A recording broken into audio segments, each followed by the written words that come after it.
Good evening. This is Rafael Vilanco together with Ethelyn David from Vancouver, Canada. And for this evening's episode, we have a very special episode. It's regarding the original miraculous image of Our Lady of the Rosary of La Naval de Manila from Manila, Philippines. And we have with us here our special guest from the United Kingdom, but he's Filipino by heritage. His name is John Ryan DeBille. He is the foremost expert on Our Lady of the Rosary of La Naval de Manila. And in 2011, John Ryan produced a documentary on Our Lady of the Rosary of La Naval de Manila, as commissioned by the Order of Preachers or by the Dominican Fathers in Santo Domingo Church in Quezon City in the Philippines. And much recently, too, he just authored a devotional novena in honor of Our Lady of the Rosary of La Naval de Manila. So, welcome, John Ryan, to our episode of Mother and Refuge of the End Times.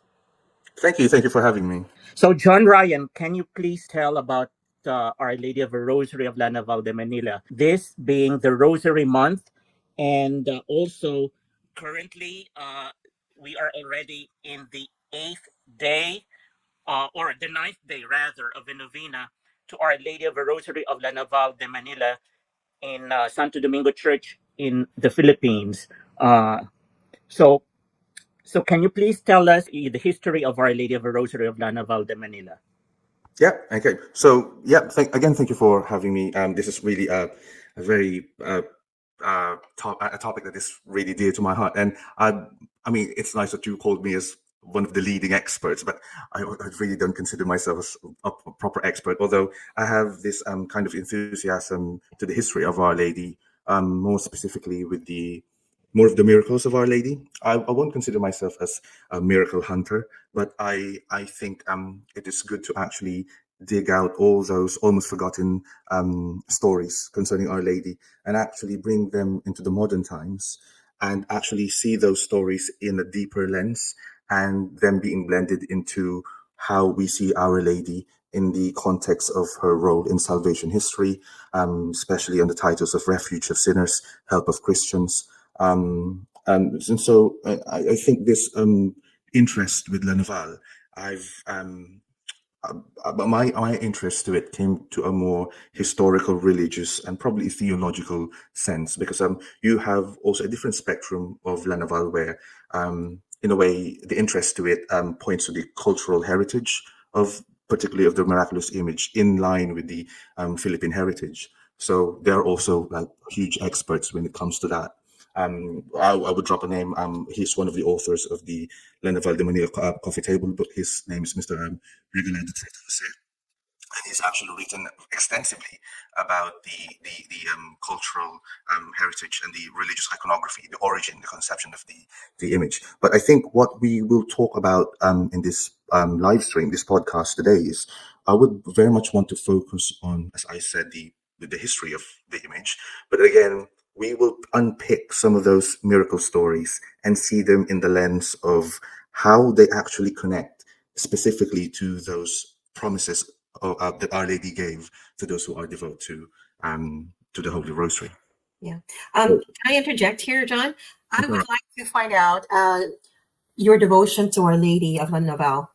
Is that something that you grew up with? Something that was a big devotion in your family or in your community? And how did it kind of explode to what it is today for you? So for me, I would say that my devotion to Our Lady, I can always trace this to my mom, but it's not specifically under the title of Naval. It's just a devotion to Our Lady. And I think my mom's devotion to Our Lady is something I would describe in some kind of in a context where, as you know, in the Philippines, we've got the magnificent Holy Week processions.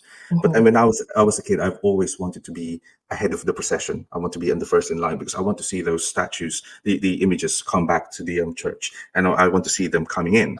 But I always remember during Good Friday, my mom would always say, well, no, we will wait all the way to the end of the procession. We'll stay with Our Lady. But my mom is devoted very much under the to Our Lady under the title of Perpetual Help, Our Lady of Perpetual Help.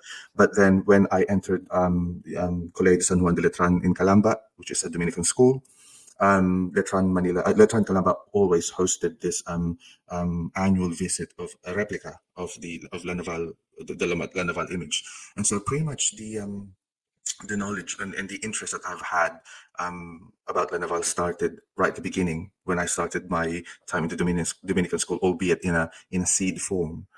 And its devotion to La Naval have always been persisted throughout the years. And the first time I visited Santo Domingo Church was, I believe, the year after the centenary of the canonical coronation, which is I think in 2008. And ever since then, I've always been attending the annual feast at Santo Domingo until the year I left the Philippines, which is around 2015. Okay. So And now, Ryan, you mentioned like growing up with the Dominicans.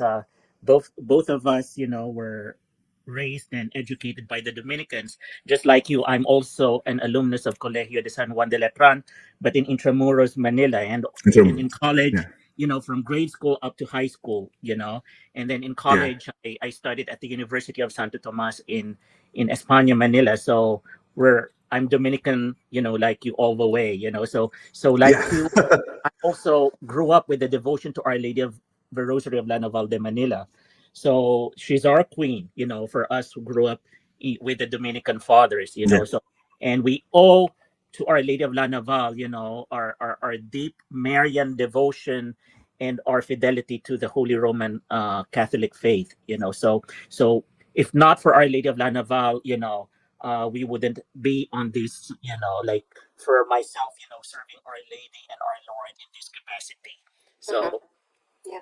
Well, I have a Yeah. question for both of you because I didn't grow up in the Philippines. I was born there. I left when I was 3. So this, the devotion, I've known about it, but I'm starting just to get more of an interest after reading so much more about it. But is Our Lady of La Naval the foremost Marian devotion, like in the Philippines? Because I know there's different Our Lady of Manawag and there's Yes. yeah. But is Our Lady of La Naval the primary one that everybody knows about? I think in terms of the image itself, the image of Our Lady of the Rosary of La Naval is regarded as the oldest Marian image in the Philippines, which then it was carved in 1593, which is pretty much during an awful lot of the Marian statues that we have in the Philippines pretty much originated during the 16th, 17th century. Right. But according to chronicles, the image of La Naval is regarded as the oldest Marian image, and I think the devotion to La Naval is sort of it has witnessed so many periods of the vicissitudes of time throughout the Philippine history. So I think this is why it has this lasting impact up till today. Right. Yeah. Okay, thank you. Now, John Ryan, before we delve much into the history or the story of La Naval, especially the great battles of La Naval, can you please tell us first about the history of the image and how she looks like? Yeah. So the thing with the story of La Naval, the title La Naval, it didn't come up until after 1646, after the 5 naval battles. But the image of Our Lady was pretty much well known to the common name Santo Rosario. So from the time of its conception leading up to the battles of La Naval, it was simply called the Santo Rosario de Manila. So the beginning of the story of the conception of La Naval is really interesting because for us now, we see the story of La Naval as a triumph. It saved the Philippine Islands, but the conception of it, the beginning of it, what triggered the conception of the image is a story of tragedy.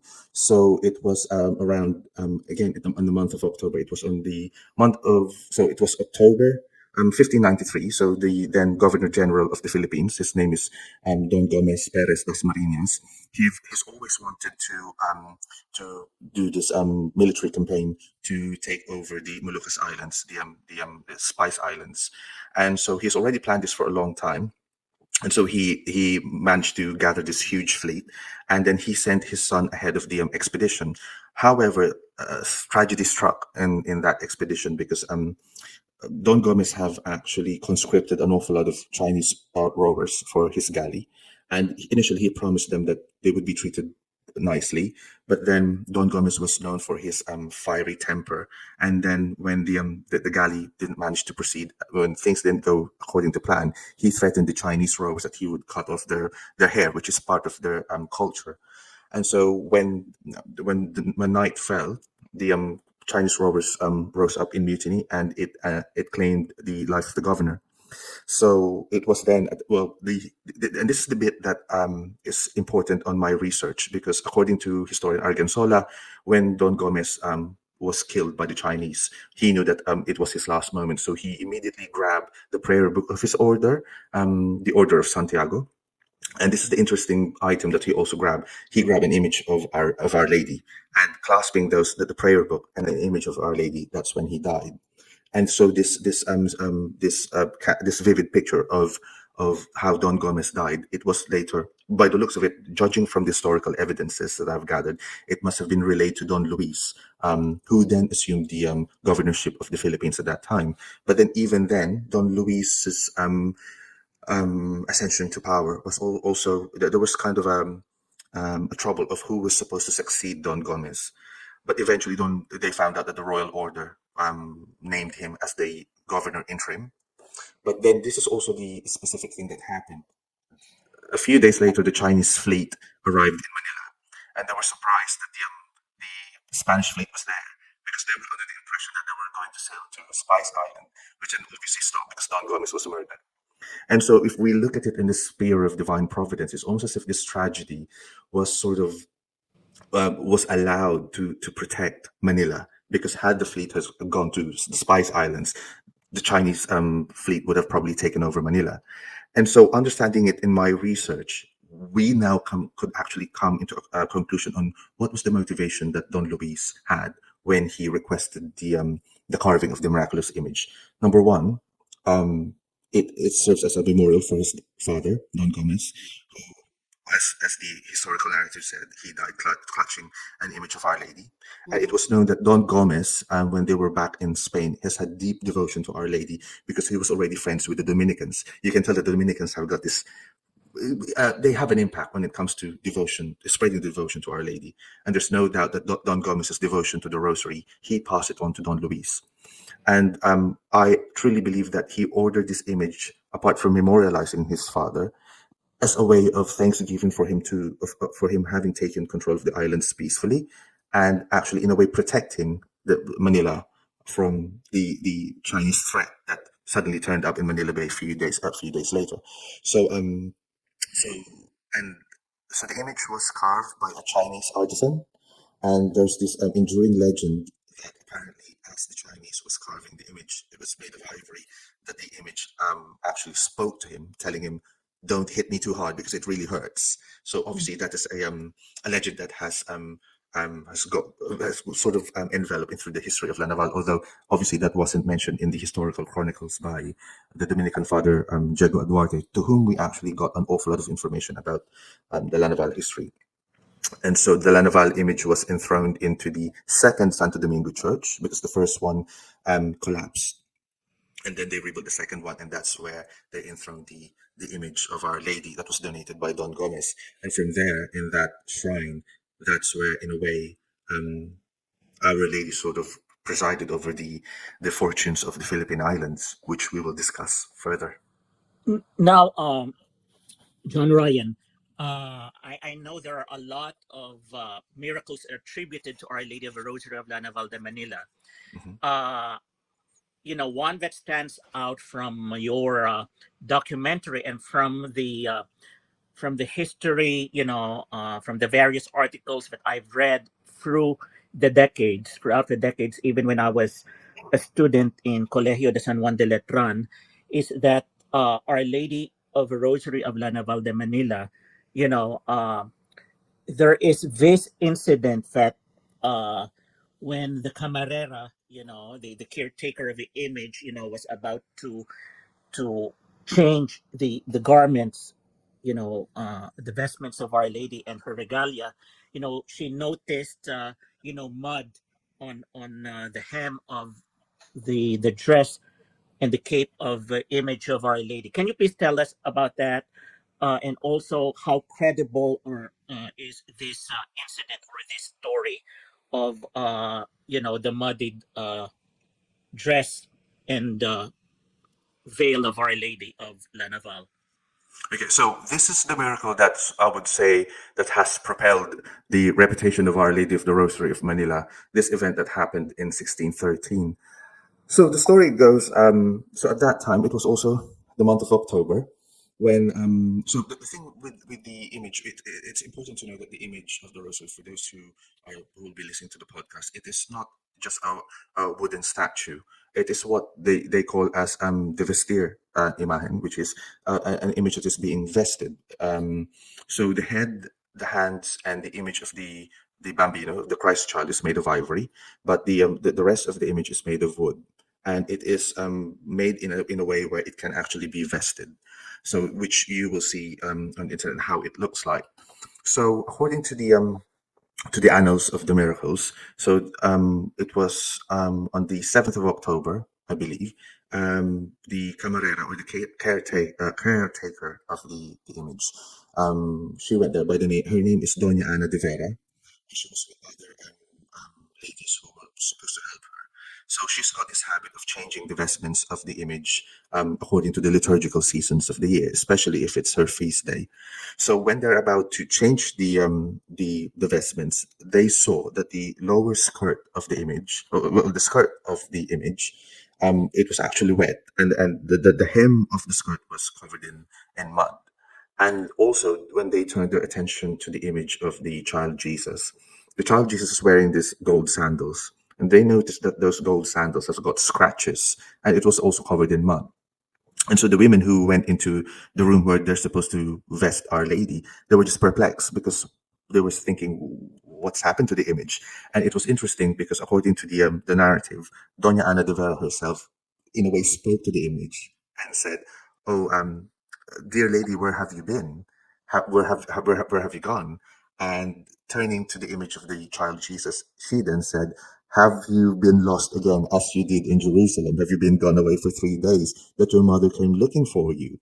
And so all the ladies they don't know what to do. And so they took the stained vestments and the sandals, and they went to the prior of the convent and said to the father, "Look, we found this. The image was way above the ground and everywhere was dry." And so even the Dominican father was so perplexed with this that he said, "We will keep these vestments and the sandal."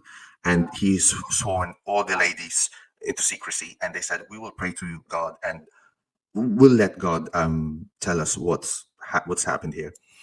But then it turned out that a few months later, there's this group of men that came from the island of Mindoro who then brought this news of what happened on their way into their expedition. So apparently, there's this Spanish soldier whose name is Francisco Lopez, who is also a resident of Manila.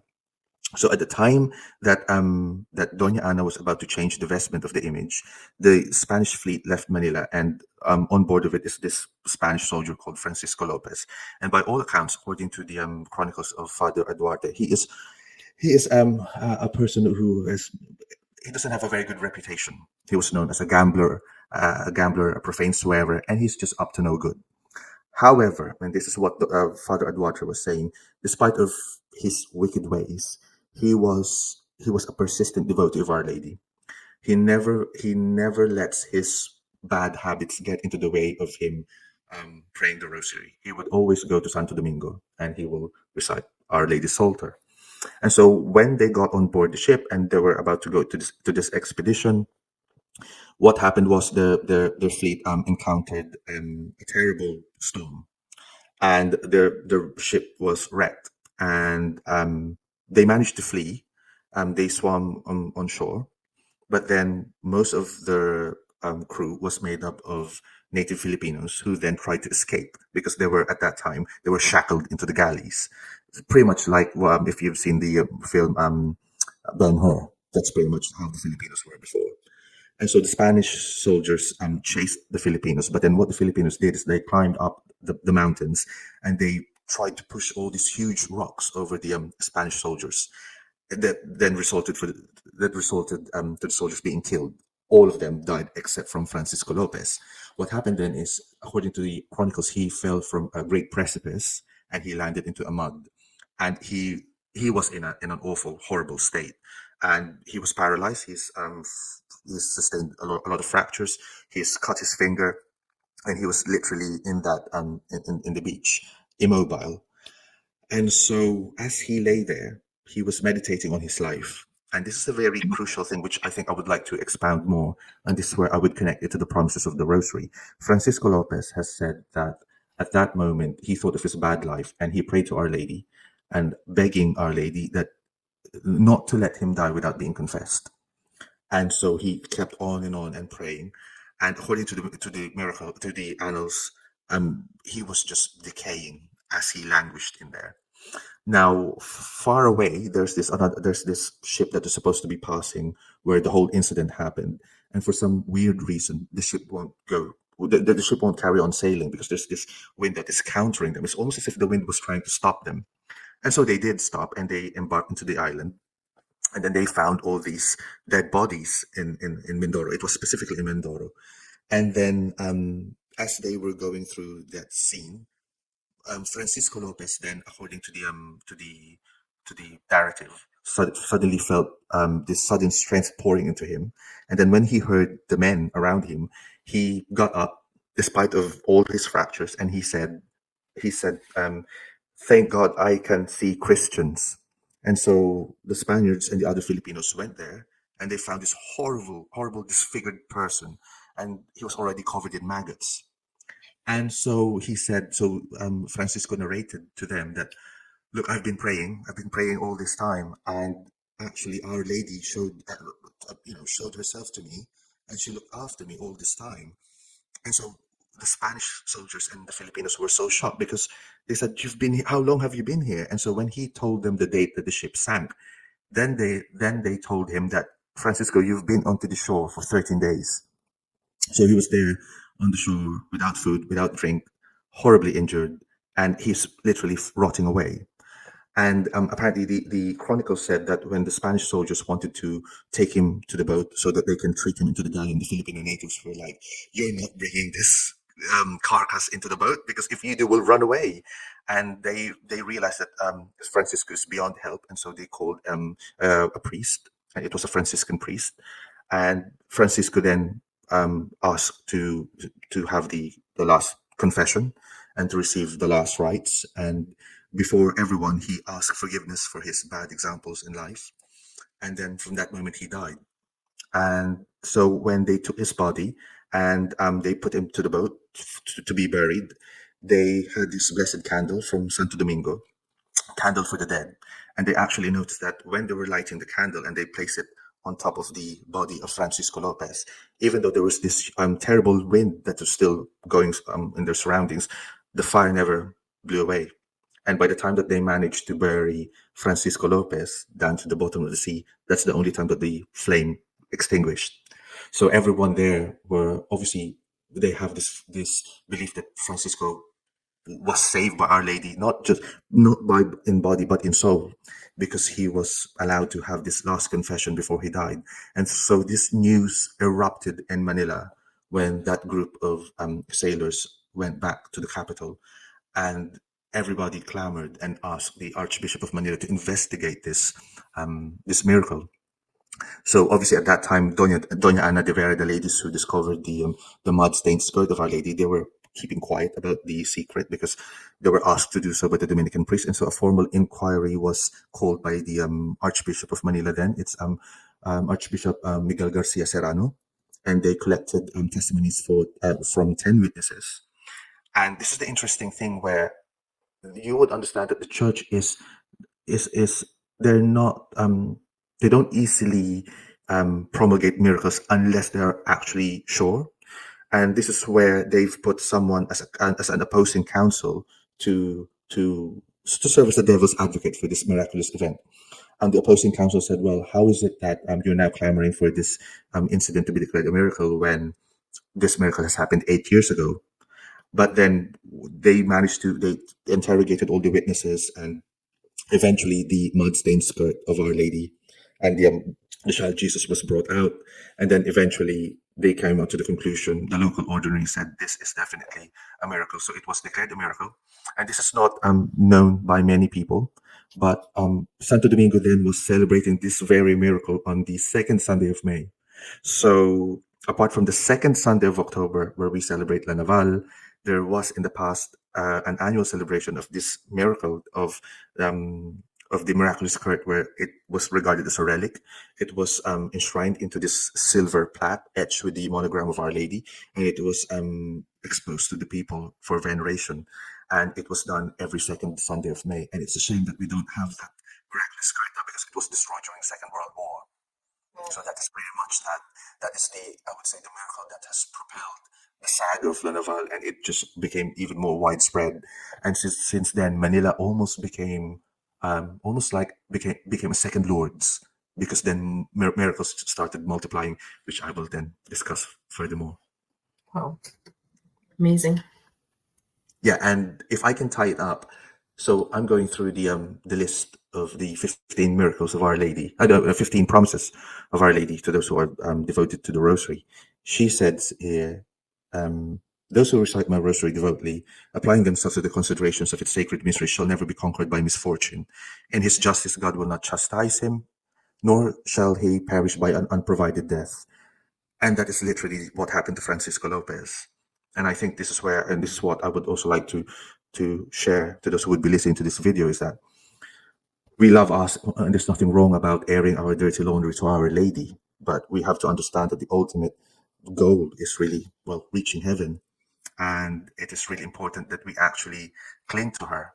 And it's beautiful. There's this beautiful passage that Saint Louis Marie de Montfort has said that, and he was giving a guarantee to Catholics, and he was saying, if you persist into praying the Rosary all the days of your life until your death, even if you've become a heretic yourself, even if you're 1 foot in hell, at one point, if you are truly devoted to Our Lady will find a way to save you. That is if you persist and if you persevere. And it's sort of, it is a huge impact on me, because sometimes, and I will be very honest, sometimes I do fall out into praying the Rosary, and there are days when sometimes, I can't be bothered really. But then when you read these promises, and then when you have these tangible examples in history, it shows you that Our Lady never failed to keep her promises, if you will also keep your side of the bargain, so to speak. So this is a beautiful story that emphasizes the graces that one can receive from praying the Rosary. Mm-hmm. So this gentleman, even though he led a very unsavory life, he still loved Our Lady enough and prayed the Rosary daily, and that's what saved him in the end. In the end, yeah, he was pretty much like the repentant thief in Calvary. Mm-hmm. And if you analyze it, on Calvary, Our Lady was there, Mm-hmm. and tradition has always been saying that Saint Dismas was on the right of our Lord. And the Gospel is also clear that it was not that Dismas initially also mocked Jesus. He was together with Dismas mocking him, but then Our Lady was there. And so tradition was saying that Our Lady was also praying for the conversion of this thief, who then was enlightened at that very minute. And in a way, Dismas snatched heaven at the last minute. And in a way, he became the first saint in Calvary. And so it was all by the mediation of Our Lady. And I would really encourage those who would be listening to this podcast to actually read Saint Alphonse Liguori's The Glories of Mary. That book, I would say, has had a huge impact to me in terms of my Marian devotion, because I managed to see Our Lady in a different lens, where earthly requests, although they're also good, Our Lady is giving us more, which is she wants us to be saved. But I'm sure a lot of people did not know. Maybe they knew part of the story, but the way you explained it and the whole history behind it, the whole story, is very enlightening, and the promises of Our Lady stands really strong. So there's hope for all of us. Yes, yeah. And I think I've read somewhere that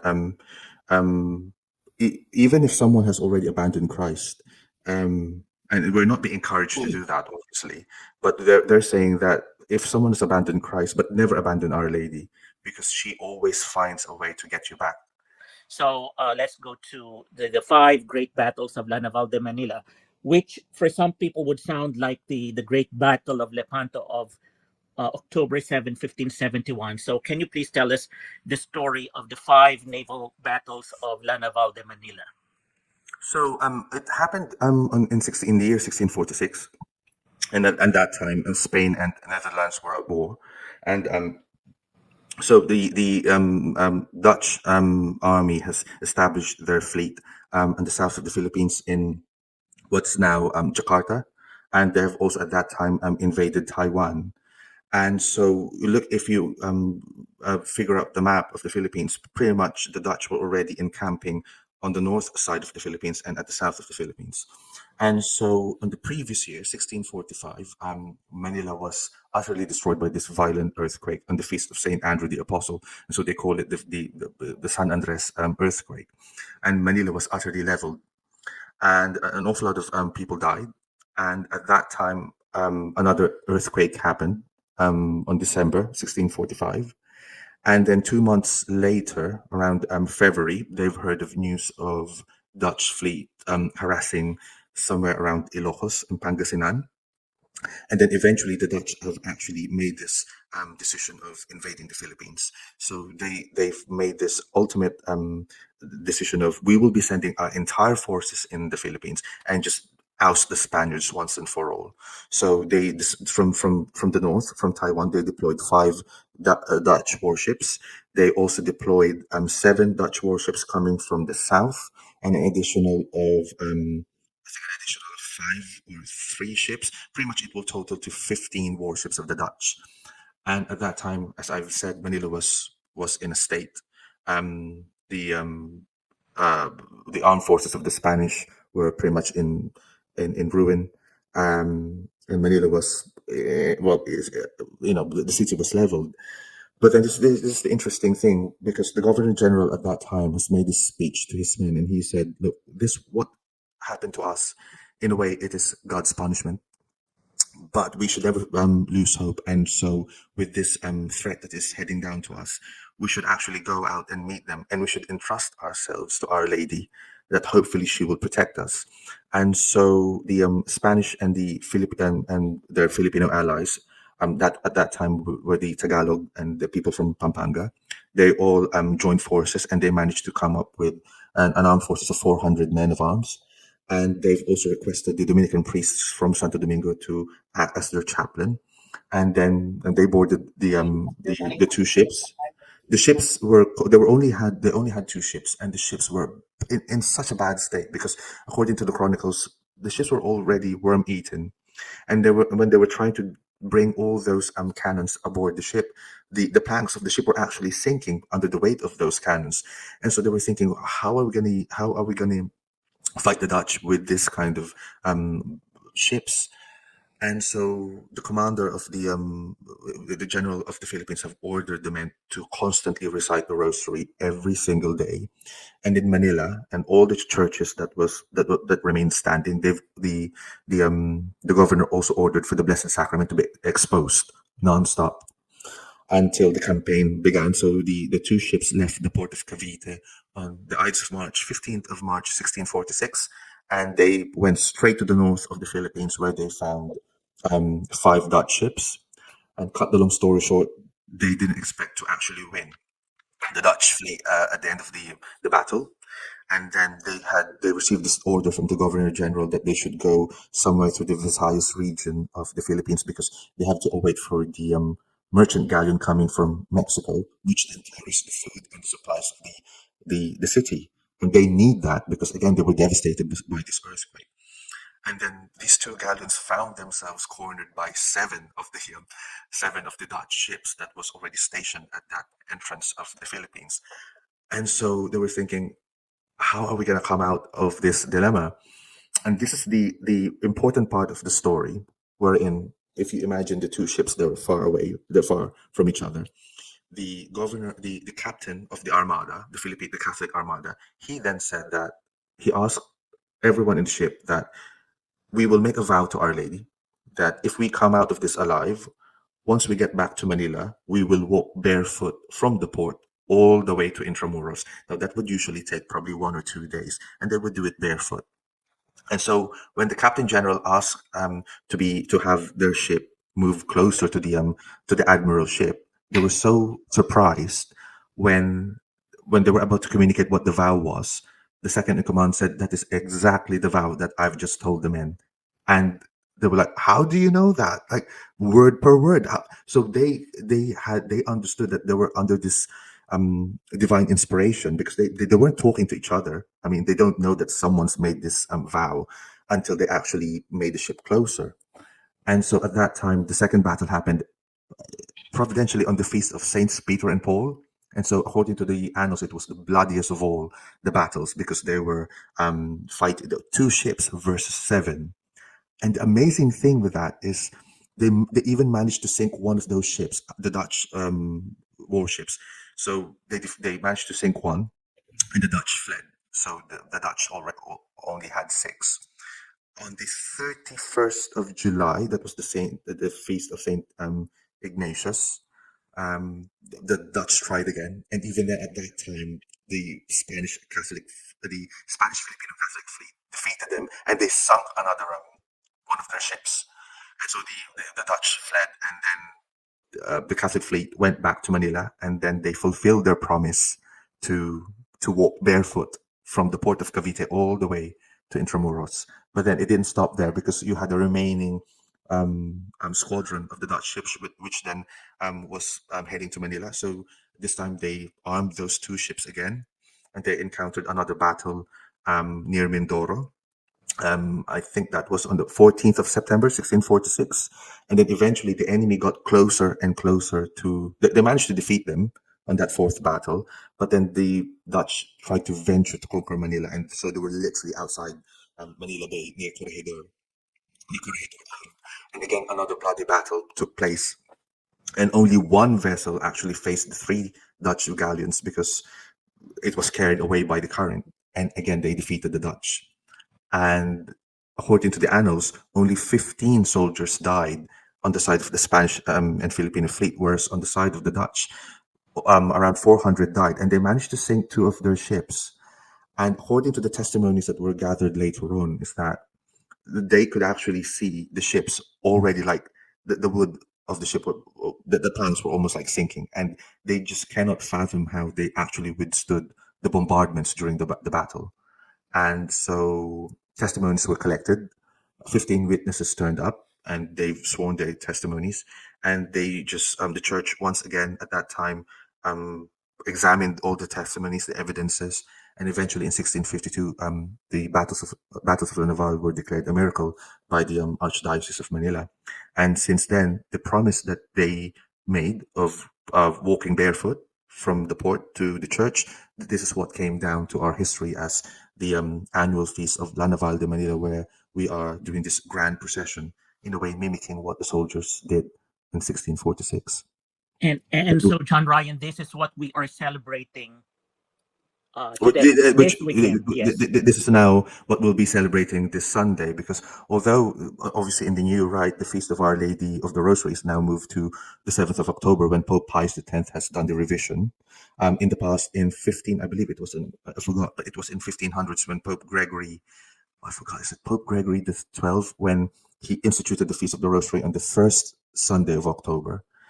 But then the Council of Manila, after the victories of Naval, they want to make it connected in a way to the triumph of Lepanto. And so they decided that they will place the Feast of Naval on the octave day of the then Feast of the Holy Rosary, which was being celebrated on the first Sunday of October. So if you count 8 days, inclusive of the feast, the octave day will fall on the second Sunday of October. That's why Naval was celebrated since then on that time. Now, John Ryan, I know I've asked you this question when we were talking or chatting a few days ago, but can you please share, tell this to our audience? So, therefore, the great battle of Naval, the miracle of Naval de Manila, the victory of the Filipino and Spanish fleet over the Dutch forces through the intercession of Our Lady of the Rosary of Naval de Manila, can we rather call this like a sequel of Lepanto, or is this like independent from the Lepanto, victory of Our Lady. So I would say that I wouldn't call it as a sequel, but they have the same element of both of those victories, because Lepanto, the triumph at Lepanto, in a way, saved the West from the incursion of the Ottoman Empire at that time. And again, it was through the mediation of the Holy Rosary, which was exhorted by Pope Pius V. Whereas in the Philippines, in a way, it's almost like you can tell that Our Lady sort of looked after this this still young country, wherein the seed of the gospel was planted, which is the Philippines at that time. And so it is as if Our Lady was trying to ensure that the Catholic faith will flourish in this country. And because the battles of La Naval, and several historians have made this comment that if we actually lost those battles, if the Dutch managed to conquer the Philippines would have ended up being part of the probably Borneo, and we won't have the Catholic faith probably at that time, because although the Dutch, they weren't after the idea of spreading Protestantism. That's not their main goal, because their goal was to just take control of the maritime trade in Southeast Asia. It is understandable that they will oust the Catholics, the Spanish crown, who then spread the Catholic religion. So it is not a sequel, but I would say that there are two distinct events that manifest the same intercession and power of Our Lady in terms of preserving those territories under her fold. So this battle did occur, and the Dutch won, the Philippines would not be the only Catholic nation in Asia that's Catholic. Exactly. Yes. So in a way, Our Lady smiled at us on those battles, and that preserve us pretty much up to this day. And so, and in a way, the Filipinos have managed to extend this celebration of La Naval, even though we're no longer under the Spanish control. So in a way, we have co-opted the celebration as our own, as a Filipino celebration that is truly for us. The Philippines is known to be in Spanish Pueblo Amante de Maria, Amante de people Maria. who are people who are in love with Mary, and it's true because the country is just littered with shrines. A vast majority of them are dedicated to Our Lady, and this is why Our Lady is La Naval in particular is called as the Great Lady and Queen and Patroness, or La Gran Señora de Filipinas, as they call her.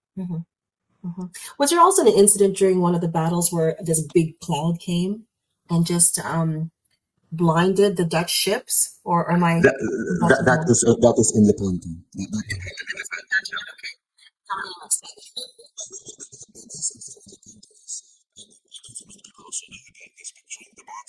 And it was later the Muslim prisoners of war who actually confessed, saying this, that they actually saw some people in heaven.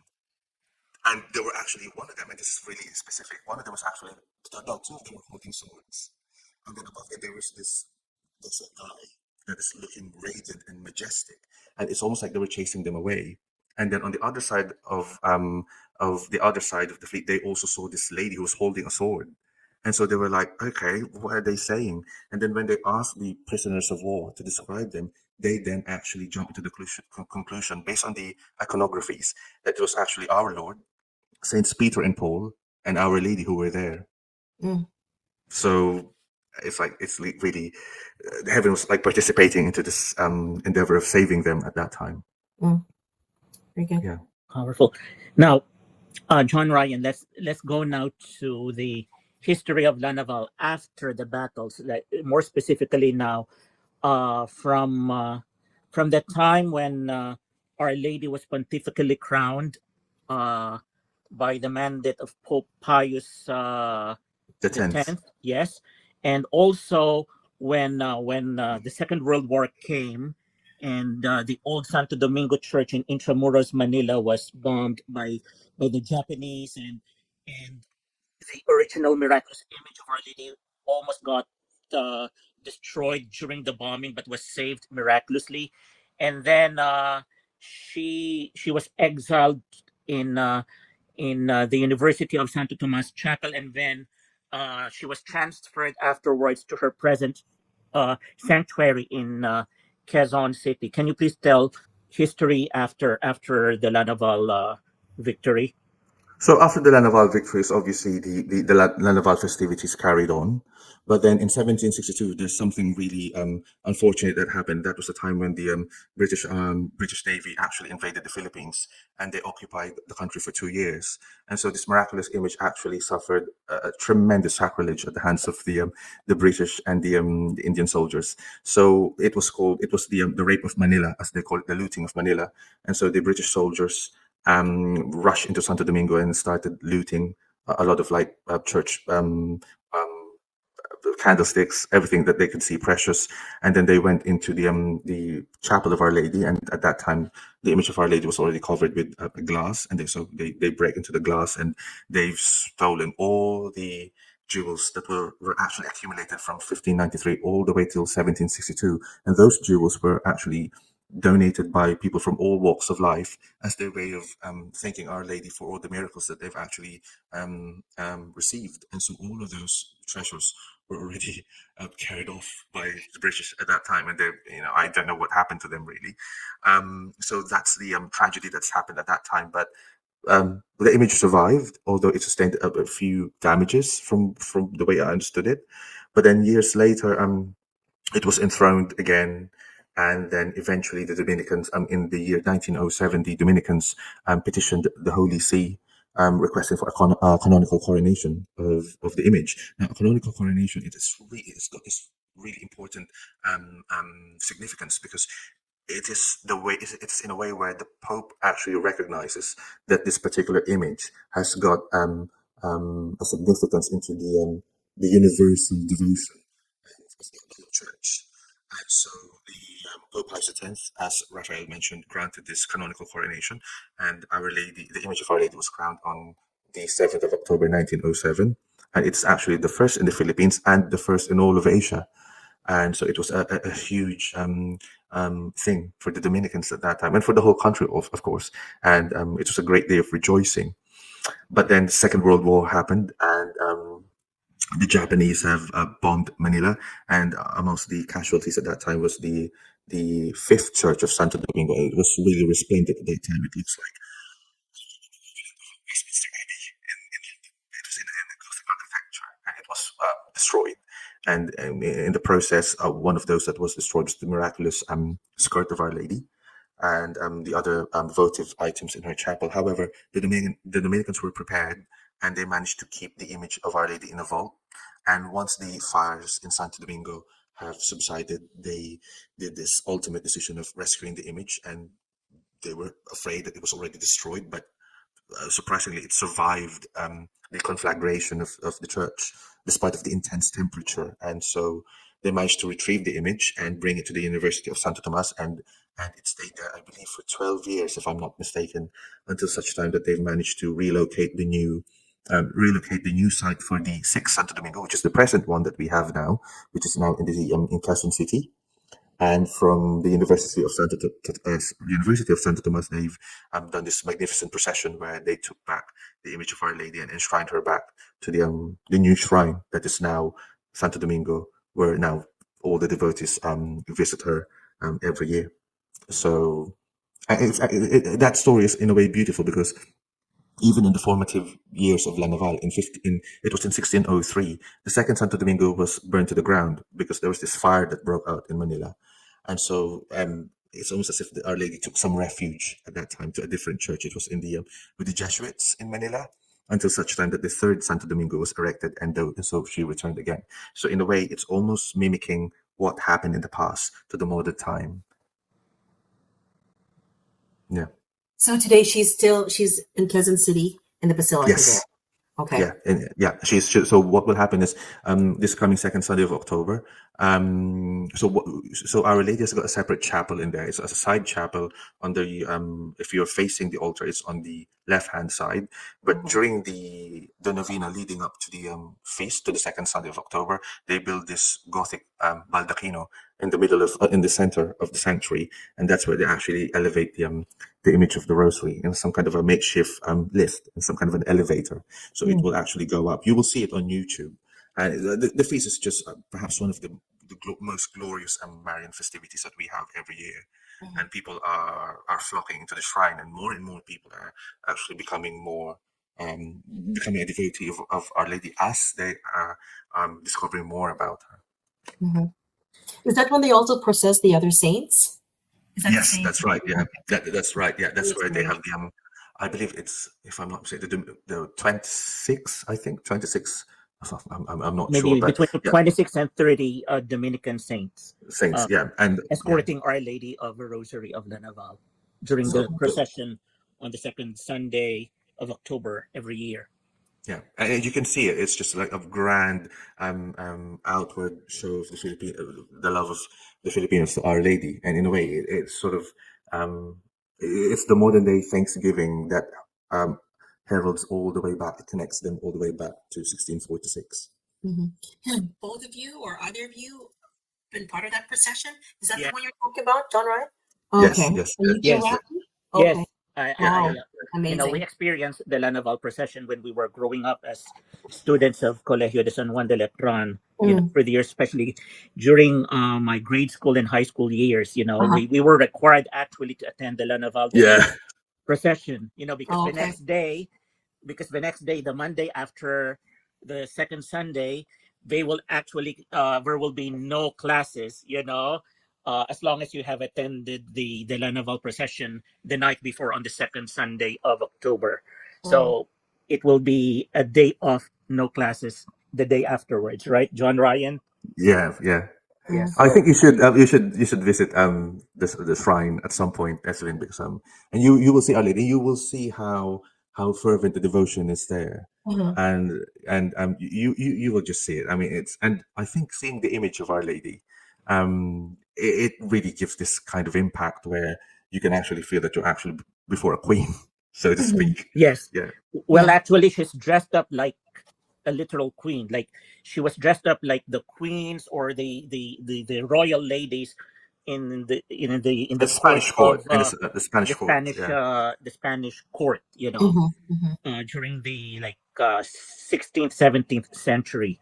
Wow. So and now, John Ryan, can you please tell us about the miracles of Our Lady in the 20th and 21st century, uh, in our present time? But can you please also make a special mention about the role of Our Lady of the Rosary of La Naval during the 1986 EDSA, People Power Revolution? So, as far as I'm aware, we don't have any documented miracles of Our Lady in the modern times, on the 20th, 21st century. And this is the thing where so many devotees were sometimes, I've heard this from some devotees, where there's this question of, so what's happened to the miracles now? My argument in that is, it doesn't mean we may not be hearing miracles as probably ostentatious that we actually read in the past, but it doesn't mean that miracles actually have stopped, because God has always this way of making sure that He communicates to us that He is listening to our needs, and we never know where there are actually silent miracles happening in there. I think the difficulty with that question is I'm not aware of any body within the Dominican institution where they're actually still actively collecting for the stories of modern miracles. And if there were, probably some people just don't know what to do with that, whether they should come forward. But I think Our Lady became an image of resistance, so to speak, in the time when the Filipinos engaged into this people power revolution in 1986. And I believe I remember seeing in the pictures an image, a replica image of Our Lady, and then she was brought into the streets and as some kind of a saint of resistance amongst the Filipinos. And at that time, well, I wasn't born at that time, obviously, but I can recall the stories where there were tanks. The citizens were facing tanks at that time in EDSA, and they were constantly praying the Rosary at that time. And in a way, they truly believed that the nature of that revolution, which never resulted to any bloodshed, was through the intercession of Our Lady. Powerful. Yeah. So she's invoked whenever things happen. Like right now, there's a big earthquake, right, in Cebu and around that area. So Yeah. I'm sure that her devotees are just invoking her 24/7 at this point, right? Yeah, and Our Lady, even right from the time of 1593, and even after the miracles of 1613 about the miraculous skirt, she's always been invoked as obviously um, uh, the patron of seafarers. She's Mm. declared as patron of Quezon City. She's declared a patroness of the Philippine Navy. And there's just an awful lot of stories where sailors and navigators were saved. They were rescued from shipwrecks, from storms through her intercession. And most interestingly, that miraculous skirt was actually taken at that time to expectant mothers who were having difficulty in labor and in childbirth. And the amazing thing with that is that her miraculous cut, once they're applying it to the mother in labor, the child delivery is just happening in an instant. And sometimes mothers who were at the brink of death, they were actually saved. So she was also patroness of the expectant mothers, not officially, but that she's being invoked when it comes to difficult deliveries. Mm. So yeah, she is just invoked in everything. Mhm. So is the piece of cloth you have part of that? Well, this piece of cloth was part of the vestment that was worn by Our Lady, but this is not the 1613 Oh, okay, vestment. okay. Okay, I Yeah, would have loved to actually, but of but that course. was that was just destroyed. That was Yes, yes. destroyed during the Second World War. Yeah. Now also, was she also adorned with a lot of jewelry? Or is She she was. still? Is she still? Well, now I believe that those the jewels that were given to her by the devotees, I believe they are now being kept in a vault somewhere in Mm, Santo Domingo, obviously for security purposes. But mhm, she's mhm, got her own set of regalia whenever she is being processed out in mhm, public, and I mhm. believe some of them were actually faux jewels. But which is understandable because if you're dealing with some security issues, but Mhm, still, it doesn't change the fact that devotees up to this very day, whether and I believe I was. It's funny because I was reading the Naval book last night prior to this, and it says there that even now people would anonymously just send these piece of jewel just as a way of thanking Our Lady, mhm. and so they're just taking it as an inventory, and it's becoming the treasuries of Our Lady. It's Right. just every single jewel is a testament to whatever graces they received. Yeah, yeah. And there's also another story that I read about the big clown. There was a clown, That and that is an interesting one, yeah. yeah, please share So that with us. so that is that wasn't mentioned in the official annals of the miracles of Our Lady, but it was said that there's this Moro diver in Zamboanga, and he's heard the Dominican priests preaching about the excellence of the devotion to Our Lady, and obviously this is someone within the Muslim, who is a Muslim, and he's heard the story of this lady. And when he went down to the sea just to do his normal business of getting pearls, he saw this huge clam, and he tried to reach to this huge pearl. But when he reached to it, the clam suddenly closed, and he was trapped. His hand was trapped, and he cannot break free. And so he was about to drown, and so he remembered this Dominican preacher talking about Our Lady. And so as he was about to drown, um, he mentioned that if I will come out of this pearl that I've got, I will bring it to Santo Domingo. And so suddenly the clam shattered and it opened and he broke free. And so he fulfilled this promise. And so apparently he delivered this pearl to Santo Domingo himself. But someone learned that, and this thief hid in Santo Domingo at night. And so he decided to steal the pearl from the image. And legend has it that as he was about to pick up the jewel, the image spoke to her and said, "Why are you harming me when I'm not doing anything to you?" And so the thief was perplexed, and he was scared when that happened, and he fell. He swooned. The Dominican fathers found him, and he told about the incident, and since then apparently the people has had high regard to the jewels of the image. But that was a story almost popularized by a national artist in the Philippines called Nick Joaquin, and he's done these beautiful essays about Our Lady. Although if I'm allowed to share one more story, and not many people actually know this, and I would say this is perhaps second to the story of the miraculous skirt. is perhaps one that really had an impact to me. So there was this sailor, and this was actually declared authentic by the local ordinary. There was this sailor at that time in 1609. It was All Saints' Day. He was sailing from the island of Marinduque to Manila, and as they were heading, he was actually praying the Rosary, and then he noticed that the boat was steering on a different direction. And so when he was about to check the sailor and check whether they're heading to the right direction, there was this strong wind that blew, and the sail hit him by the head. And the impact was so hard that it actually flung him to the sea. It was Captain Pedro de Nera, according to the miracle, to the accounts. And so no one knew that he actually fell off the boat. So the boat sailed further and further away without them knowing that their captain actually fell into the sea. So this captain, who's a devotee of Our Lady, like Francisco Lopez, prayed to Our Lady because he doesn't know how to swim, oddly enough. And he would pray to Our Lady that do not let him die without being confessed. That is always the people at that time. They have this thing, which is rightly so. So he was praying not to die without being confessed, and then because he was trying to keep himself afloat, he passed out. But surprisingly, he found himself on the edge of the boat, and so he was shocked. It's like, how did I get in here? I was supposed to die. And according to the accounts, he just said, "Oh, my lady, my mother, how did I get here?" And so his men then pulled him out because they were already standing at the edge of the boat. And then he asked them, "What happened?" And this is where, even now, when I'm reading it, his fellow sailors said, "We saw you. You were just about to sink far away. Then this sudden light that appeared, and then they saw a child walking on the water." So they were all terrified who this child is.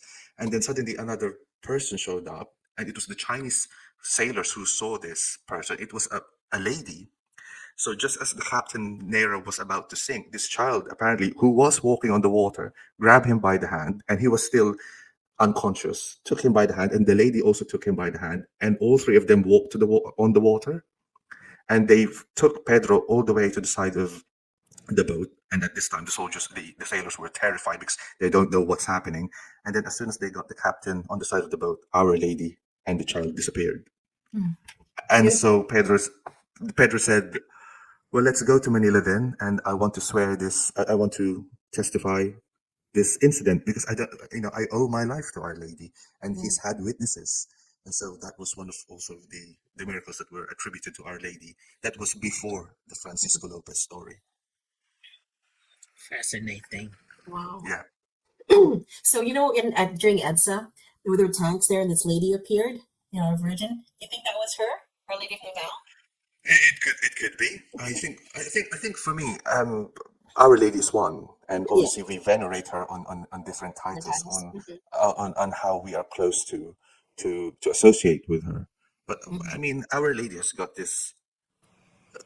The amazing thing with Our Lady is she's always tender with her children, but she's also ferocious against her enemies. So, and that's why we call her in the Song of Solomon, "Who is she that comes forth, marching like a bright as the sun, bright, beautiful as the moon, set in battle array." And when I wrote this personal novena to Our Lady, that is the kind of spirituality that I want to imbue in those prayers. Because Our Lady she is the fulfillment of all those Old Testament prefigurements in the Bible. Judith, Queen Esther, Jael, and all of them have destroyed their enemies, specifically by cutting their head or stamping on the foot. And that is Our Lady. She is the lady who will crush the devil's head, right from the beginning, from Genesis and all the way to the very end of time. And so that whole story, in a way, is a microcosmic story of La Naval, wherein you've got the inferior fleet. You can say they're the Davids of that time, and you've got the Goliaths trying to invade, but yet they trusted to the intercession of Our Lady, and Our Lady saved them. And in a way, that's it's a reflection of the battles of La Naval are not just military historical accounts, but in a way they are a reflection of how we see our lives. We are in a constant battle against the devil, and we can only win if we actually cling to Our Lady. And this is why we call Our Lady, number one, the Tower of David and the Tower of Ivory. The Tower of David in the Old Testament, it was a tower built by King David, and it was surrounded by shields. But then if you analyze it, the reason why we call Our Lady as the Tower of David is because she is the one who's the stronghold, who helps us resist temptation, and she's ready to give those shields to those who would cling to her. But then she is also the Tower of Ivory because unlike a rugged tower, she is beautiful. She's immaculate, and she's the one who stood valiantly at the foot of the cross, whereas all the apostles just Fled. fled and deserted. And that's actually the meditation that was given by by Cardinal Saint John Henry Newman, whose feast day we celebrated just 2 days ago. So there's a beautiful way of seeing Our Lady in that lens, and in a way you can connect it to the story of Naval, wherein she became the tower of refuge of those people who were in those frail ships. Yes, and it's so fitting that our channel is called Mother and Refuge of the End Yes, Time. yeah, Yes. yeah. Now, It- well, we have come to the end of our episode.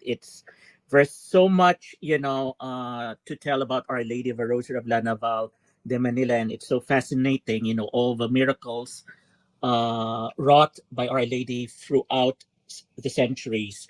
So, John Ryan, thank you so much for gracing our episode for this evening in time for the feast of Our Lady of the Rosary of Naval de Manila on this second Sunday of October. So, John Ryan, before we end, we would want to ask you, where could our viewers avail of your devotional novena to Our Lady of the Rosary of Naval de Manila? It's currently available on Amazon, so it is on a second edition. It has it's an introduction about the devotion to Our Lady, and it also has the English translation of the old novena that was being used way back in the 1800s in Santo Domingo. So I've compiled those prayers and I've composed my own prayers. So I just want to mention to those who would wish to purchase it, it is actually an independent prayer book. It's a personal one that is different from the one that's being used currently in the shrine. However, this booklet, I've managed to get the imprimatur from our local bishop. So it gives it the guarantee that it's free from moral issues. So it's available on Amazon and people can just purchase it. It's available worldwide. And what's the name of the booklet or the prayer book? So it's called the Novena to Our Lady of the Rosary of Naval de Manila.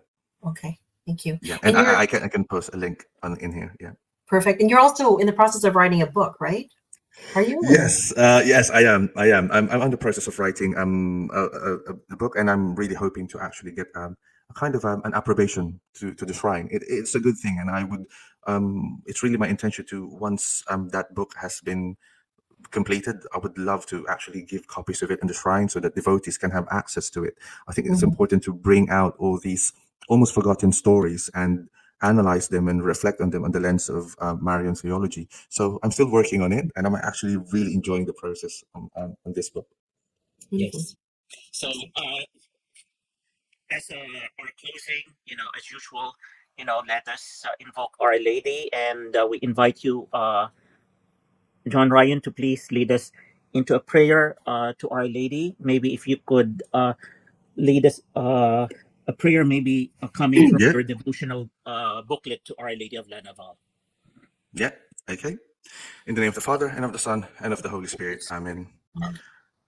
O Mary, most holy, victorious Virgin of the Holy Rosary of Naval, hail, great victress of the heavenly host. To thee it has been entrusted by the most holy Trinity the charge of commanding the army of the children of God and of leading them to victory against the powerful legions of the infernal abyss.